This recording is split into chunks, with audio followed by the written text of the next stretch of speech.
அல்லேலூயா. கர்த்தருடைய பரிசுத்த நாமத்திற்கு மகிமை உண்டாவதாக. கர்த்தருடைய சமூகத்தில் அமர்ந்திருக்கிறதான தேவனுடைய பிள்ளைகளுக்கு அவருடைய நாமத்தினாலே வாழ்த்துதலை சொல்லிக் கொள்கிறேன். இன்றைக்கு சாமுவேல் 1ஆம் அதிகாரத்தை நாம் தியானத்திற்காக எடுத்துக்கொள்ளலாம். இந்த சாமுவேல் முதல் அதிகாரத்திலே வேதத்திலே ஒரு பெரிய தீர்க்கதரிசி உருவான விதம் சொல்லப்பட்டிருக்கிறது.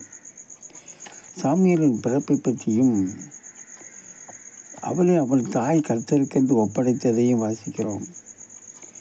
பிழையே இல்லாத மலடியாய் இருந்த அன்னாளுக்கு அவள் கேட்டுக்கொண்ட விண்ணப்பத்தின்படி தேவன் அவளுக்கு சாமுவேலை கொடுக்கிறார். பிள்ளை இல்லாமல் இருந்த நாட்களில் எல்லாருடைய ஏச்சி பேச்சுகளினாலும் வியாகுலப்பட்டிருந்த அன்னாளுக்கு தேவன் அவளுக்கு சந்தோஷப்படும்படியாய் கொடுத்த பிள்ளைதான் சாமுவேல். இந்த பிள்ளை அவனுக்கு அருமையானவனாக இருந்தான். ஆனால் அவள் கர்த்தரிடத்தில் செய்து கொண்ட பொருத்தனை நிமித்தம் சாமுவேலை கர்த்தருக்கென்று ஆசாரியன் ஏலியின் முன்னிலையில் கர்த்தருடைய ஆலயத்துக்கு கொண்டு விடுகிறாள். இந்த அதிகாரத்திலிருந்து நாம் பின்பற்ற வேண்டிய முக்கியமான சில காரியங்கள் உண்டு.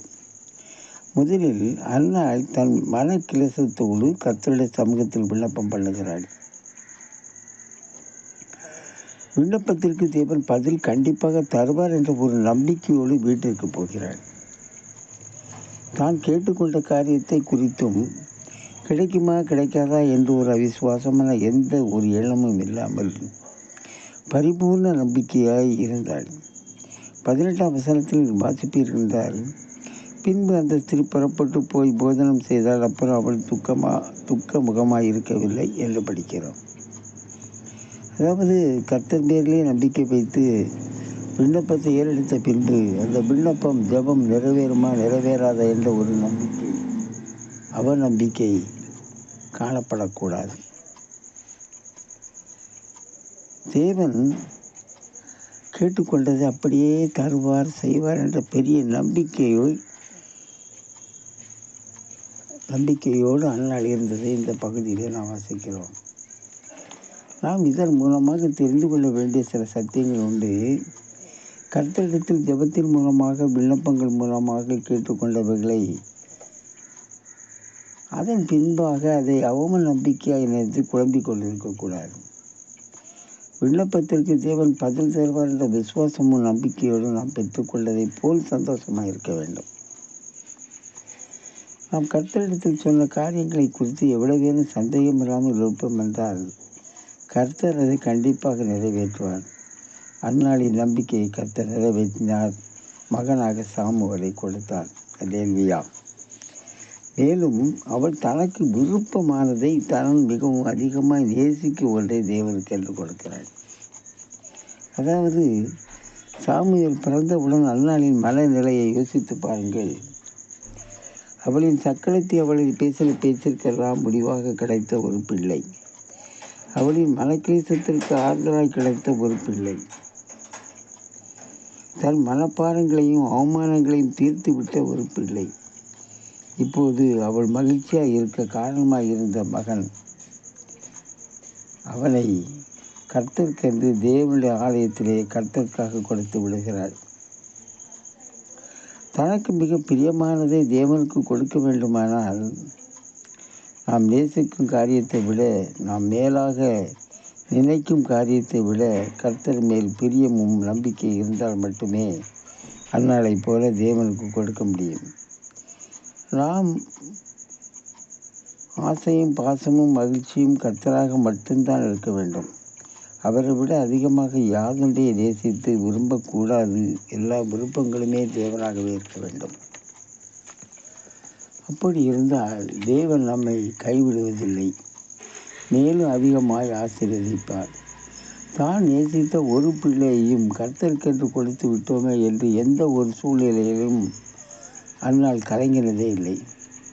அதனால் தேவன் அவளை ஆசீர்வதித்து மேலும் 5 பிள்ளைகளை கொடுக்கிறார். 3 குமாரரையும் 2 குமாரத்திகளை அவர் கொடுக்கிறார். முதல் பேரான நலமானதை தேவனுக்கென்று நாம் கொடுத்தால் தேவன் நம்மை அபரிதமாக ஆசீர்வதிப்பார் என்பதை இந்த சம்பவத்தால் தெரிந்து கொள்ளலாம்.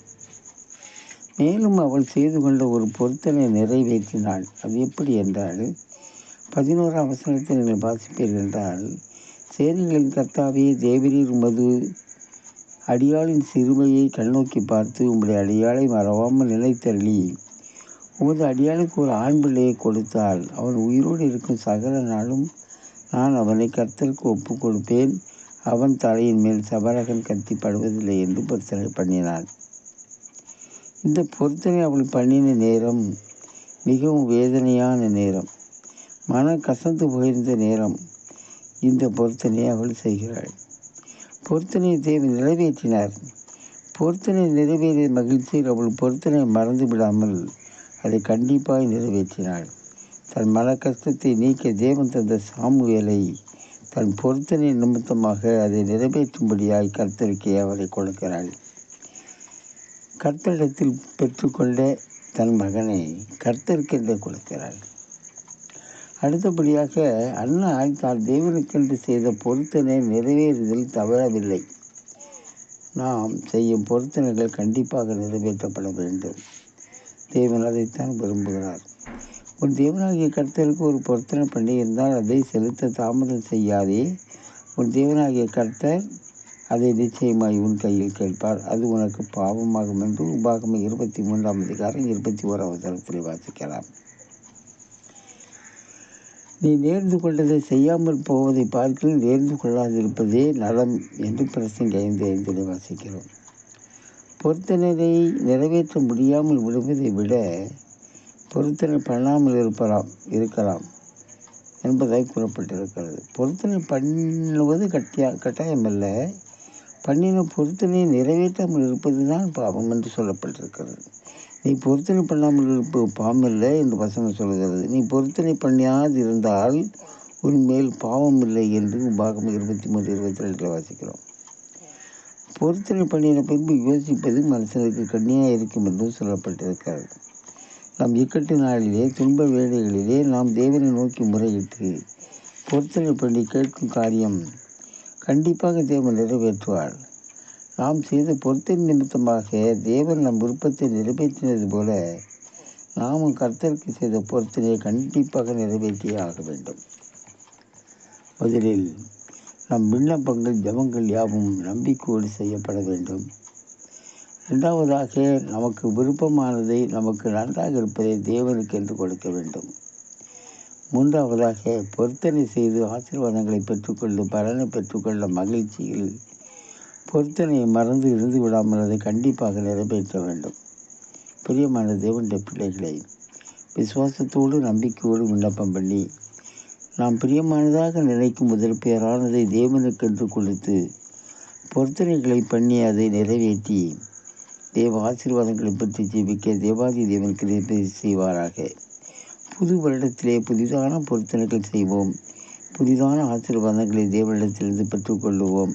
தேவாதி தேவன் நம்மை இந்த ஆண்டும் நம்மை நல்ல வழியிலே நடத்துவாராக. ஆமென். அல்லேலூயா.